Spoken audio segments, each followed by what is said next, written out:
Good morning. I feel like the Chancellor got a warm good morning than I did. Let's try that again.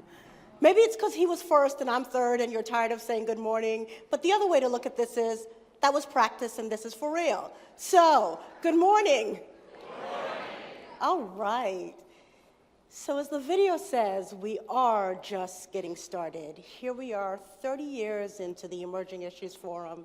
And as Jack has said, we are revisiting the topic of the very first forum in 1986.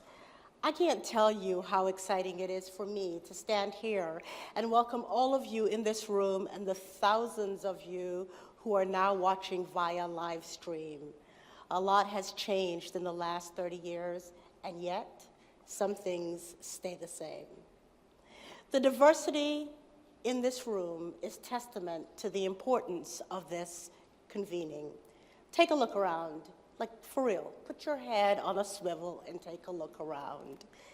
Look at the corporate chiefs in this room, the community leaders, including a group of rural pastors who want to get innovation going in every corner of this state. Look at the policymakers, those appointed and those elected. Check out the educators from every level of our education pipeline, the researchers, the tech gurus, the inventors, the innovators, the entrepreneurs, and then pay special attention to those who come with money in their pockets to help fund our good ideas. The bankers, the foundation presidents, the venture capitalist. Only in North Carolina do you put together a group like this, 1,000 leaders focused on driving innovation forward. Please give yourself a round of applause.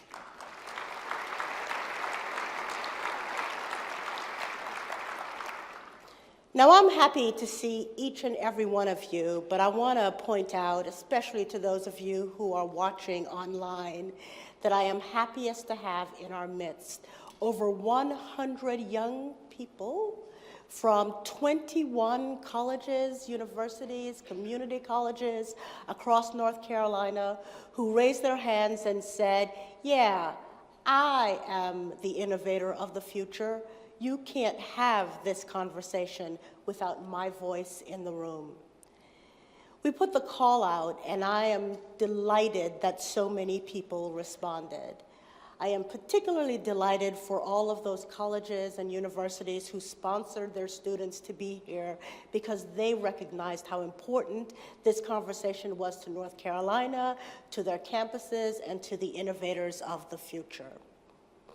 There are a number of colleges and universities, however, that were not able to sponsor their students. And so if I'm going to give any special love, it would be to all of the individuals who stepped up and said, I want to help these students be at the Emerging Issues Forum this year, and to 3 companies responsible for over 1/3 of the students here with you.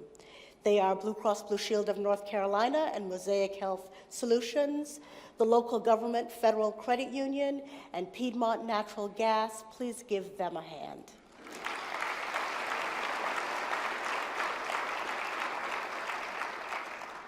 We've got great talent and energy in the room, and as always, it's a hallmark of the Emerging Issues Forum to invite in some of the best thinkers to help North Carolina get going on an important issue. You'll hear over the next day and a half how innovation is not but the competitive differentiator in an era where technology rapidly reconfigures our entire world, how we live, work, play, learn. You'll hear a lot about the importance of creating the right policy climate in North Carolina and strong civic health. That is, it's got to be a top-down and a bottoms-up effort, and this forum will be where we figure out how that comes together. We'll spend some time talking about the need to boost our workforce and human capital development.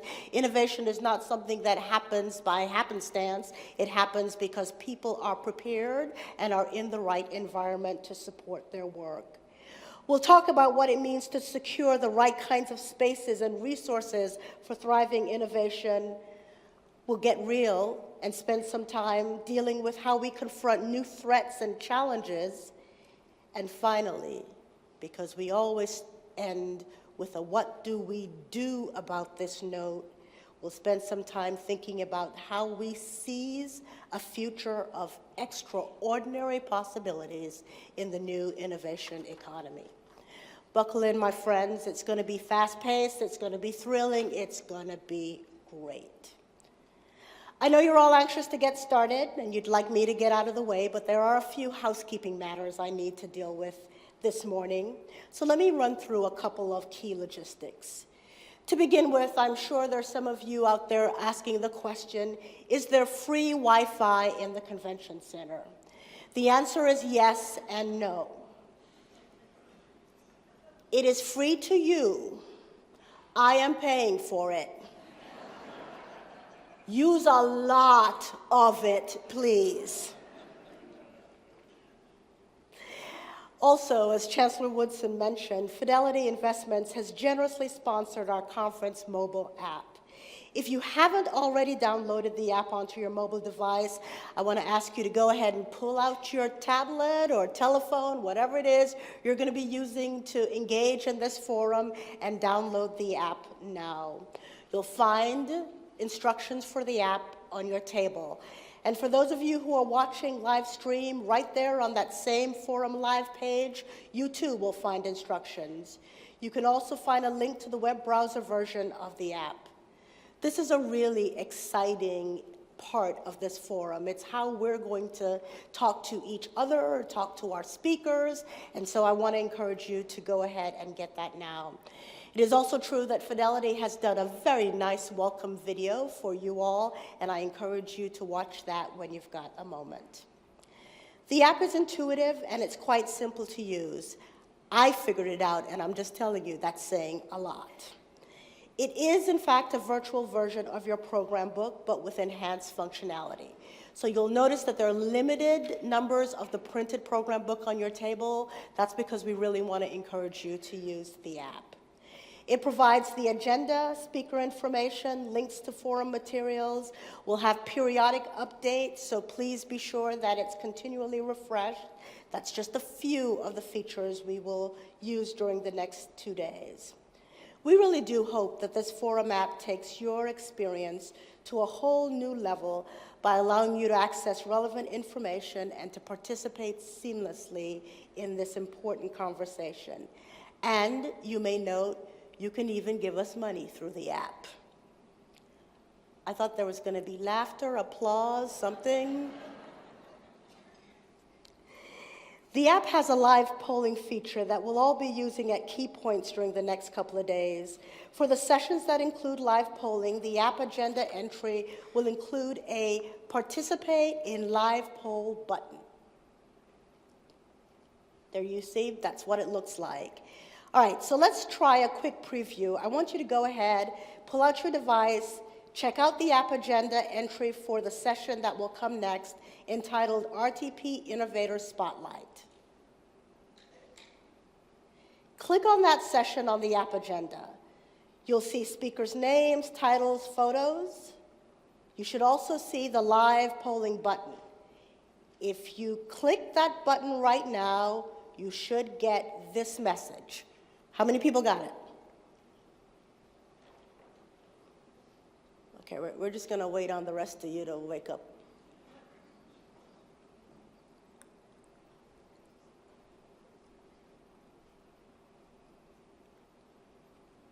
All right, let's check that again. How many people got it?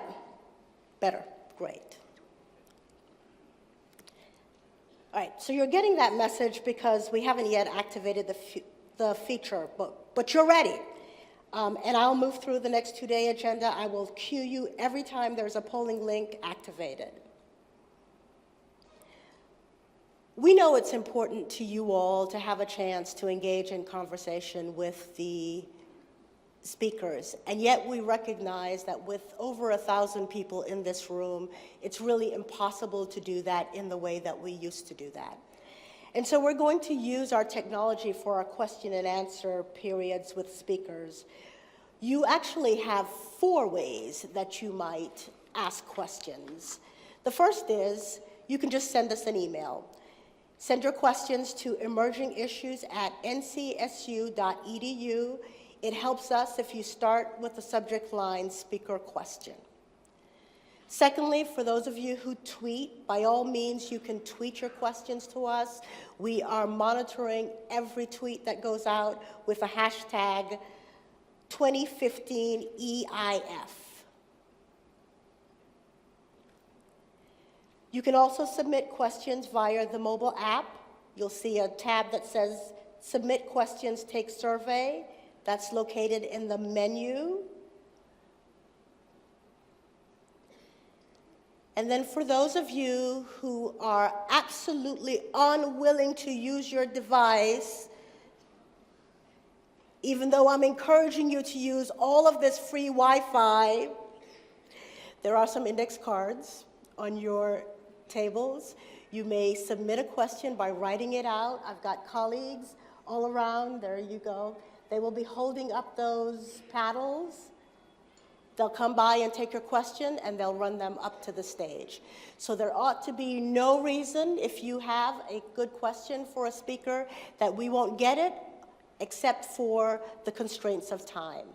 And as always, if we are not able to get to your question, I promise you that I will ask the speakers to find some way to respond thereafter. All right. Final thing, should you have any need for some quick tech support, there will be somebody permanently stationed at the IEI booth in the lobby. Please go out. Our folks there will be happy to help you. Tomorrow, we're going to feature a panel of experts who are developing innovative ways to raise, deploy, and facilitate capital to meet community and commercial needs. These experts wanted you, the forum audience, to design their session. And so they have asked that if you've got a question, a specific question about a capital need for moving a good idea in your community or through your company, that you write that question in 100 words or less and submit it for their expert reaction here tomorrow morning. Recognizing that there are going to be more of you with questions than there will be time in the session tomorrow morning, these same experts have agreed to do a supplemental session at the end of the Emerging Issues Forum where they will meet with you all and be sure that they get through all of your questions. So that is a really exciting opportunity. Please, when you go to the app, click on 2015 EIF Finance Panel, and then hit the Submit Questions, Take Survey section of the app. Okay, with all of that housekeeping now out of the way, it's time to get to the fun stuff. I am pleased to welcome my good friend, Alan Folkrod, President of Creative Visions, to introduce the first program element. Alan.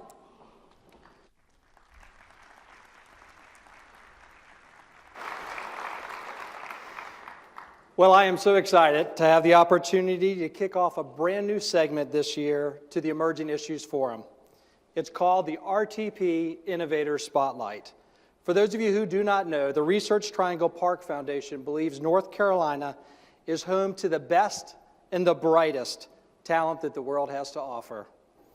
With a statewide mission focused on both education and economic development, RTP is proud to be the sponsor of these showcases, highlighting the brilliance of North Carolinians from the mountains to the coasts. Exciting activity is taking place all over this great state, and I'm excited to introduce you to 8 of our spotlights. They will be sprinkled throughout the program over the next day and a half. They are here to tell you what it's like to be an innovator in North Carolina. Before I introduce our first speaker, I want everyone in the room and those of you watching online today to know exactly what they've been asked to do. It's not easy. They will have 2 minutes, and no more than 2 minutes, to tell us about their innovation and what it is about North Carolina that is helping them or perhaps hindering them. This helps you to hear the big issues that we will discuss over the next day and a half and tie it to personal stories. And here to kick us off is the managing director of the Startup Factory located right here in Raleigh, North Carolina. The Startup Factory is a seed-level investment company that is a fund that makes 10 to 14 new investments each year. In addition to that business, he is the founder of Big Top Job Fair, and he's a national writer and speaker about startups and the startup community. And to let you know how much he's already enriched your lives, specifically my wife would say he's enriched my life significantly, he is one of the co-founders of MapQuest, which he sold to AOL for $1.2, that's right, with a B, billion dollars. And he's with you today. Won't you join me as we welcome Mr. Chris Heivly to the stage.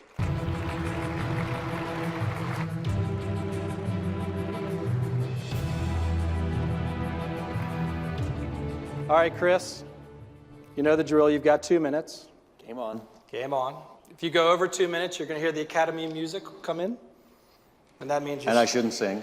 Is it okay if he sings? Okay, 2 extra minutes if you sing. And Chris, you've got your job. Any questions? Ready to go? Ladies and gentlemen, here's Chris. Good morning, everyone. Thanks for having me. So as Alan mentioned, I was one of the co-founders of MapQuest, which means there was a lot of smart guys that I rode on their coattails. So let's make sure we all realize that, which is a smart thing in itself. I've also been a venture capitalist for a large corporation. I'm a personal investor. And as he mentioned, lately I've come to be this kind of entrepreneurial community activist. I've been in North Carolina for 10 years, and it's been a wonderful ride. The last 5 as the managing director of this thing called the Startup Factory. And what the Startup Factory is, some of you may think of it as an incubator, but that's kind of like my father's thing, right? Incubators have a certain kind of to it. What we call these things today are accelerators. And what our job is to do is to combine a little bit of capital and a lot of mentorship. So what we do at the Startup Factory here in Durham is that companies from all over the world apply to be part of our program, and we make $50,000 investments and surround them with 30 and 40 of the best entrepreneurs in the area on a volunteer basis to help these guys out. And we're sitting in the underground in Durham, North Carolina. Let me tell you about Durham. 1,500 software startup people bouncing around downtown Durham. The Startup Factory, we've invested in 31 companies.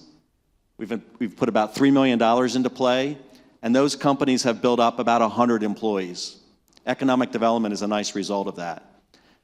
But there's challenges. Startups are hard. They're hard personally, they're hard physically, mentally, and they're hard without capital. And that's one of our challenges today, is that all of our capital actually comes from California. But what we want to do is unlock North Carolina and figure out ways that we can get more capital flowing to these companies. And that's our challenge and our opportunity. And our opportunity is to be a leader and not just kind of in the middle of the pack. And that's my wish.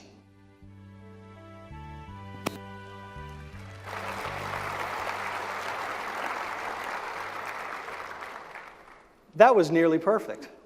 Holy mackerel. Well, as you walked in today, you may have noticed that we've got a red carpet outside in the hallway. You may be thinking to yourself, I'd love to talk to Chris or some of the other 7 different presenters that will be coming up after Chris. Well, I want you to know that you have a chance to meet every one of our Innovator Spotlights over the next 2 days. And it's going to be on that red carpet, during the breaks, and at tonight's social. So thanks again, Chris, for being with us and getting us off to a great start. And I'm going to turn the program back over to Anita. Thanks for having me.